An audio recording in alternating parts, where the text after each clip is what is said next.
जय हिंद दोस्तों, welcome to एमबीसीएस academy. दोस्तों, अगर आप विद्युत विभाग में जाना चाहते हैं, विद्युत विभाग में नौकरी करना चाहते हैं तो आपके लिए बहुत ही सुनहरा मौका निकल करके सामने आया हुआ है। दोस्तों, इस समय वैकेंसी आई हुई है विद्युत विभाग में, जो कि उत्तर प्रदेश द्वारा निकाली गई है। तो अगर आपको पूरी जानकारी चाहिए इस वैकेंसी के बारे में तो वीडियो को स्किप बिल्कुल मत करना और वीडियो को लास्ट तक देखना दोस्तों। और इस बात की गारंटी तो मैं लेता हूं कि ये वीडियो देखने के बाद आपके सारे डाउट्स क्लियर हो जाएंगे और आपको कोई भी दूसरा वीडियो देखने की ज़रूरत नहीं पड़ेगी। तो आइए दोस्तों, वीडियो करते हैं शुरू। तो देखिए दोस्तों, यहाँ पे ये वैकेंसी निकाली है उत्तर प्रदेश सरकार द्वारा, मतलब यूपी सरकार द्वारा निकाली गई, उत्तर प्रदेश राज्य विद्युत उत्पादन निगम लिमिटेड द्वारा निकाली गई है। ठीक है, और ये समूह ग के पदों के लिए है, मतलब ग्रुप सी वालों के लिए है और इसके ऑनलाइन माध्यम से आवेदन होंगे दोस्तों। और बात करें देखिए वैकेंसी की, तो सभी कैटेगरी के लिए अलग अलग वैकेंसी दर्शाई गई है यहाँ पे। तो आप यहाँ से अपनी वैकेंसी देख सकते हैं, ठीक है, कि किस कैटेगरी में कितनी वैकेंसी है। देखिए यहाँ पे फिटर वालों के, और देखिए इसके लिए एक बात और बता दूं कि आपका ITI होना जरूरी है। ठीक है, अगर आपका ITI नहीं है तो आप इसके लिए अप्लाई नहीं कर सकते हैं।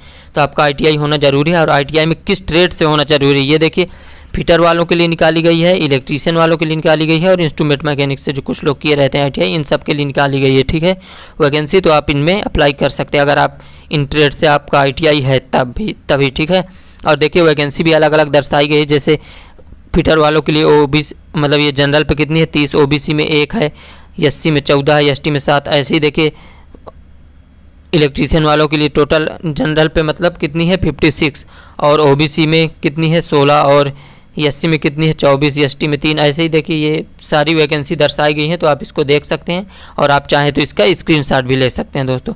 इसके बाद बात करें देखिए, तो आपका वेतन की बात करें तो आपका वेतन कितना होगा, वेतन आपका स्टार्ट होगा 28,000 से। ठीक है, इतनी स्टार्टिंग होगी, इसके बाद आपका बढ़ेगा भी दोस्तों। और यहाँ पे देखिए एक पॉइंट की और बात करें तो आपको यूपी का निवासी होना जरूरी है। अगर आप यूपी के निवासी नहीं हैं तो आप जनरल कैटेगरी से आएंगे, फिर आपको रिजर्वेशन नहीं दिया जाएगा, मतलब आपको आरक्षण नहीं मिलेगा जो OBC वगैरह को मिलता है और SC ST को मिलता है यहाँ पे। ठीक है, तो आपको यूपी के होंगे तभी आपको मिलेगा। और इसके बाद बात करें देखिए शैक्षिक योग्यता की, तो आपका हाई स्कूल इंटर होना जरूरी है। तो आपका हाई स्कूल इंटर होना चाहिए और उसके साथ में आपका क्या होना चाहिए, देखिए ITI होना चाहिए। ठीक है, और हाई स्कूल इंटर मैथ और साइंस से होना जरूरी है। ठीक है, और इन दोनों में अलग अलग सब्जेक्ट में आपका पास होना भी जरूरी है। और इसके साथ में आपका फिटर ट्रेड, देखिए फिटर वालों के लिए है तो फिटर ट्रेड से मतलब आपका रिलेटेड ट्रेड से ITI होना चाहिए। और उसके अलावा CCC जरूरी है दोस्तों, क्योंकि बिना CCC के आप इसके लिए अप्लाई नहीं कर सकते हैं। तो CCC चाहे होना जरूरी है आपका, और वो 80 घंटे का कंप्यूटर ऑन, देखिए यहाँ पे दिया हुआ 80 घंटे का कोर्स ऑन कंप्यूटर कॉन्सेप्ट, मतलब CCC प्रमाण पत्र, तो आपका ये होना जरूरी है, तभी आप इसके लिए अप्लाई कर पाएंगे। और देखिए यहाँ पे कुछ अन्य शर्तें दी हुई हैं कि आपका ये डिस्टेंस लर्निंग से आपकी डिग्री नहीं होनी चाहिए। ठीक है, और इसके बाद दूरस्थ शिक्षा से हाई स्कूल प्रमाण पत्र भी मान्य नहीं होगा। और बात करें देखिए ऑनलाइन आवेदन करने वाले आवेदकों को हाई स्कूल परीक्षा उत्तीर्ण के साथ साथ हाई स्कूल परीक्षा में गणित एवं विषयों में पृथक पृथक उत्तीर्ण होना जरूरी है। मतलब आपको हाई स्कूल और इंटर में दोनों में, मतलब मैथ और साइंस में पास होना जरूरी है अलग अलग सब्जेक्ट में। इसके बाद बात करें तो देखिए आपका ये SCVT NCVT दोनों मान्य है। ठीक है, तो ये दोनों मान्य होगा। और इसके बाद CCC आपका होना चाहिए, NIE LIT, ये संस्था इसी के द्वारा करवाया जाता है। CCC तो आपका इसी संस्था से प्रमाण पत्र, आपका यहाँ से प्रमाण पत्र मान्य होना चाहिए। ठीक है, उसके बाद बात करें देखिए एज की, तो एज आपकी 1 जुलाई 2022 से मानी जाएगी और आपकी एज 18 से 40 साल के बीच में होने चाहिए, तभी आप इसके लिए अप्लाई कर पाएंगे। और जिनका देखिए अप्रेंटिस है उनके लिए देखिए अलग से छूट दी जाएगी, उनको अलग से वरीयता दी जाएगी। ठीक है दोस्तों, ये यहाँ पे दिया हुआ है, ये पॉइंट आप पढ़ लीजिएगा। ये देखिए यहाँ पे दिया हुआ कि अप्रेंटिस अंतर्गत 1 वर्ष का प्रशिक्षण प्राप्त अभ्यर्थियों को निगम में सीधी भर्ती के पदों पर चयन होगा, प्रतिभा करने पर निम्नानुसार वरीयता दी जाएगी। तो ये देखिए आपको वरीयता दी जाएंगी, तो इनको आप देख सकते हैं। ठीक है, और देखिए आयु में छूट, तो आयु में भी छूट तभी दी जाएगी जब आप यूपी के निवासी होंगे। और देखिए इसके बाद दोस्तों बात करें एप्लीकेशन फॉर्म फीस की, तो देखिए ये नॉन रिफंडेबल होगा। और आपको अगर आप अनुसूचित जाति जनजाति से आते हैं, मतलब SC ST से आते हैं और यूपी के निवासी हैं, तब आपको 826 रुपये लगेगा। ठीक है, और इसके अलावा अगर आप किसी भी कैटेगरी से आते हैं, जनरल OBC से आते हैं, यूपी से हैं या फिर किसी अन्य स्टेट से आप अप्लाई कर रहे हैं, तो आपको 1180 रुपये देना होगा। ये फीस थोड़ी ज़्यादा रखी हुई है दोस्तों, ये बात तो मैं कहूँगा। बाकी वैकेंसी भी कम है, तो अगर आप इंटरेस्टेड हैं इसमें तो आप अप्लाई कर सकते हैं। ठीक है, और इसका एग्ज़ाम होगा, ऑनलाइन एग्ज़ाम भी होगा, तो अभी उसका भी सारा पैटर्न मैं बताने वाला हूँ। आपके सारे डाउट्स क्लियर करूँगा, आपको कोई डाउट्स नहीं बचेगा ये वीडियो देखने के बाद। ठीक है, और कोई अगर डाउट्स बचता है तो आप कमेंट बॉक्स में मुझसे पूछ सकते हैं। और यहाँ पे देखिए कि आपका CBT टेस्ट होगा, मतलब कंप्यूटर बेस्ड आपका एग्ज़ाम होगा।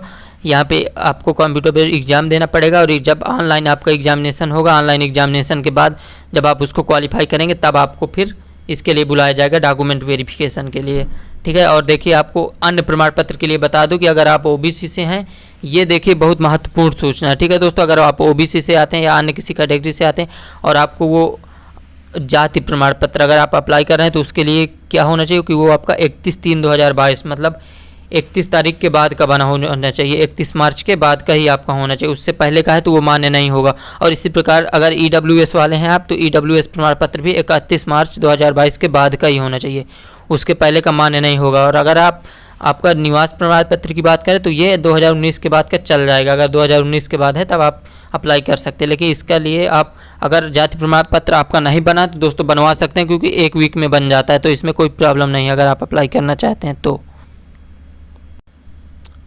रही दोस्तों देखिए चयन प्रक्रिया की, तो देखिए यहाँ पे बात करते हैं। देखिए आपको 33% अगर जनरल OBC से आप आते हैं तो इसके लिए आपको 33% लाना ज़रूरी है, ठीक है। और अब अगर आप SC ST से आते हैं तो उसमें 28% आपको लाना, ये पासिंग मार्क्स है देखिए, ठीक है। इसके बाद बाकी आपको देखिए मेरिट तो वो जाएगी अलग बात है, लेकिन मिनिमम इतने आपके होने चाहिए। अगर आपके इतने मार्क्स नहीं आ रहे हैं इसका मतलब आप इसके लिए एलिजिबल नहीं हैं, तो आपको इतने लाना ही पड़ेगा। और इसके बाद बात करें देखिए पेपर पैटर्न की, तो देखिए पेपर पैटर्न आपका क्या होगा कि 150 नंबर का आपका क्या होगा ITI से पूछा जाएगा, जो आपका रिलेटेड ट्रेड है उसी से आपका 150 नंबर का पूछा जाएगा। और 50 नंबर में अलग पूछा जाएगा।